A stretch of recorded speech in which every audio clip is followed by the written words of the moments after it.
and welcome back to Elizabeth's Kitchen, or rather should you guys be welcoming me back. I know it's been a long time since I've uploaded a video, 4 years actually to be precise, so I want to say a massive thank you to my old subscribers and to those who continue to subscribe to my channel. Thank you very much. And as a welcome back into YouTube, I'm going to be sharing with you all today one of my favorite dishes, which is Ayamase. Ayamase is something I discovered about 8 years ago. You know, it isn't a dish I can say I grew up eating because I honestly did not know about it. But since I've discovered Ayamase, it is something that I like to think I have practiced over time, I have perfected, and you know, it's a staple in my household. So stay tuned, and today we're going to be going through how we make Ayamase. I do have to warn you, Ayamase it is quite a lengthy process to make. But I promise you, once it's done, it will be 100% worth it, and you will want to make sure next time you make it that you make a large batch. So what do we need to make our Ayamase? The core ingredients we need is palm oil that needs to be blanched. So when I say blanch, it means you put it on in a pot on medium heat with a lid. You open it slightly and you blanch it for about 15 minutes. Make sure all your windows are open, and just be extra careful because obviously with you're blanching oil, and if you do it for too long, it could potentially catch fire. So I would say please be extra precautious, and please be extra careful when you're blanching the oil. How do you know when the oil is blanched? You will know when it will become a translucent color or it will look like brandy. So that's when you know it's done. But I will show you in my video of my blanched oil once it's done. And then you need green bell pepper to make Ayamase. You will need rodo or Scotch bonnet, as some people know it as. You can use green one if you can get your hands on green ones, but to be honest, I use the red, orange, whatever, and it really does not make any difference. It doesn't change the taste. I use yellow onion, and I use iru, also known as locust beans. This, I know not everyone uses it, but I promise you this makes the biggest difference in terms of the taste. And then we have here my assorted grilled meat, which is, I've got shaki, I've got cow foot, I've got smoked turkey, and I've got goat meat. But when it comes to assorted meat, and like with most food, I always say you really have to put what you like. There is really no rule in the kitchen. It's all about your preference, and that's what I'm going to be showing you all today. So stay tuned and I'll show you the processes. Right, so in the video you can actually see my blanch oil, this is what I was telling you guys earlier about. This is the colour, this is how it's going to look once it's done. There is a paper test that you can do where you can just dip a little bit of paper inside, and if it comes out clean, that means it's done. So as you can see, look at mine, it's not red at all, it's completely translucent, and that's how you know it's done. So once that's done, you now put in, so I've got here sliced 2 onion.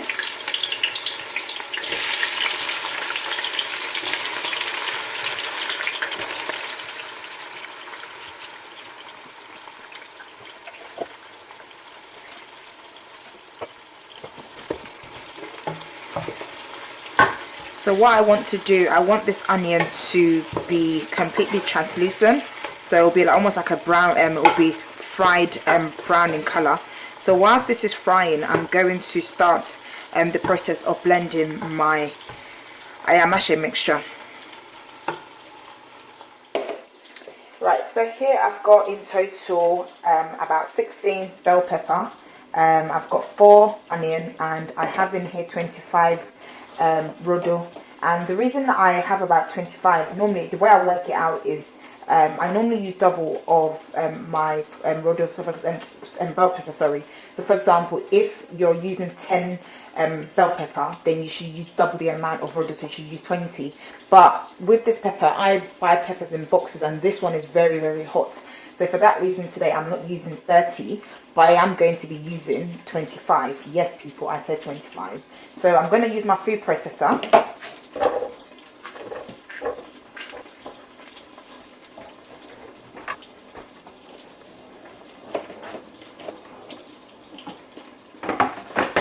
So with a food processor, you actually don't need to put any water at all, so that's the perks. But if you don't have a food processor and you only have a blender, then I would say use your blender, put a bit of water and blend it until it's coarse, but you don't want it to be completely smooth. And then you can always sieve out the water, or if you don't want to sieve it out, you can always boil the mache mixture down. So yeah, I'm going to do mine in a food processor.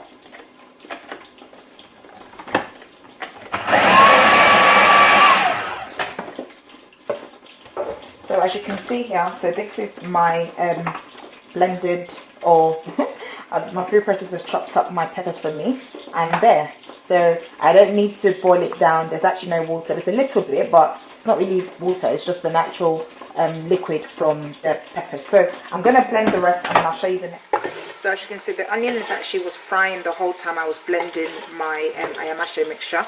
So I would say this has been frying for about 7 to 8 minutes. So I'm now adding my iru that I have washed. And the reason I washed the iru is because, you know, just to get rid of any sand or anything like that, just because you just never really know.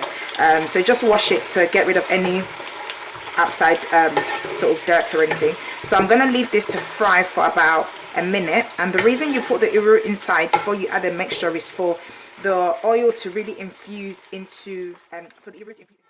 So this has been frying for about a minute now, so I'm going to add in my blended bell pepper, onion and rodo.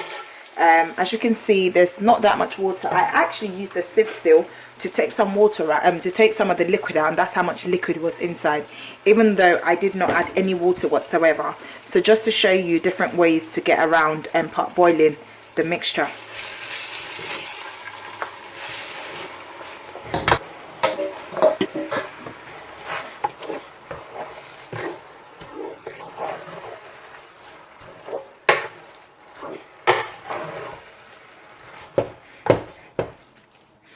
So as you can see, all the oil has actually disappeared, which is fine. That's completely normal. So what I'm going to do now is I'm going to cover the pot. I'm going to reduce the heat till about, so I'm using an electric cooker.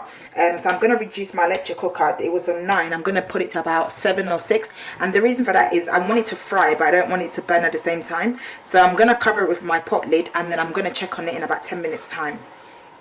So actually, I have actually left this on a lot longer. So it's actually been on for about 25 minutes. And as you can see, the oil is slowly coming back to surface, which is what we want, and that's to show that it's frying. So when your oil starts to come back to surface, it shows you that, you know, the mixture is actually frying. So now I'm going to add my seasoning. So I've got here crayfish, I've got seasoning cubes, I've got a little bit of curry powder and salt. The reason I'm not actually telling you the exact amount I'm putting inside is because, like I said, for me, cooking is all about your own personal preference and what you like, and I think that is so important that you sort of, you know, that's how I see cooking anyway, that it's about adding items that you like and making it to your preference. So yeah, but as you can see, I use quite a good amount of curry powder. I mean, not curry powder, sorry, crayfish, then a little bit of curry powder. And the reason I use that, which I know not everyone uses, but I've noticed a difference in the taste, and yeah, so I like it. And then just seasoning cubes and a little bit of salt. And the reason I still add salt is because salt really, no matter how much seasoning cubes you use, I always use a tiny bit of salt to really just bring everything together. So yeah, so I'm going to taste it, and if I'm happy, I leave it as that. If I'm not happy, I'll add more. And that honestly is what cooking is all about. There is no set rule on how things should be done or should not be done. It's just making sure you do it to your preference. So I'm going to cover it again for about 5 minutes this time. And then I'm going to add the assorted meat and leave it to do its thing. So this was actually on for about 10 minutes. And as you can see, the oil is just again coming to surface more and more.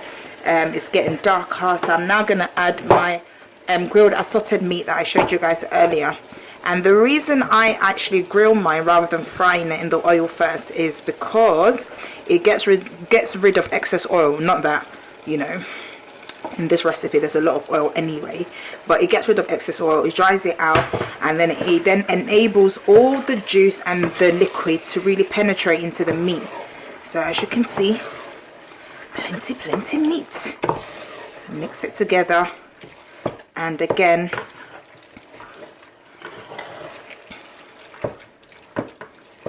so as you can see, this is sort of the main part of Ayamase. So this is kind of done now. When I say done, I don't mean done as in finished cooking, but done in the sense that nothing else needs to be added apart from boiled egg, which I'm going to add about 10 minutes before I finish. So I'm actually going to leave this to fry now, probably for about another hour and a half. So this is why I said it's so important to make sure that your cooker is turned down low, because you don't want it to burn. So yeah, as you can see, this is all in, and I'm going to cover it now, and it will fry and do its own thing. I'll come and I'll, you know, mix it sort of every sort of 20 minutes or so, but it's going to do its thing now. Right, so this is actually, as you can see, all the oil is finished and the ayamase is done. So I'm going to drain out the oil, just because it's quite a bit, and normally you should be able to drain out at least half of what you started with, which is what I'm going to drain out. Right, so that's actually my ayamase. I've drained the oil, and you can see in the cup, can you see how much oil I've drained out? So that's about half of what I started with. I used about 2 cups. Not this cup, but like the normal measuring cup, which is about 250 ml, and I've just drained out about another 250.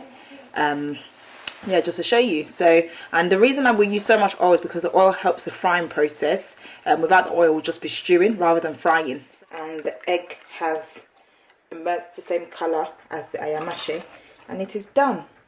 Now I actually added a little bit of water after adding the egg, because I thought it was quite thick, so I just wanted it to be a bit more looser. And as you can see, our ayamase is done, and it's got that beautiful dark color that you'd want. And there you go. I hope you've enjoyed this video. Feel free to comment below, subscribe and like. Thank you, and I will see you on my next video. Bye.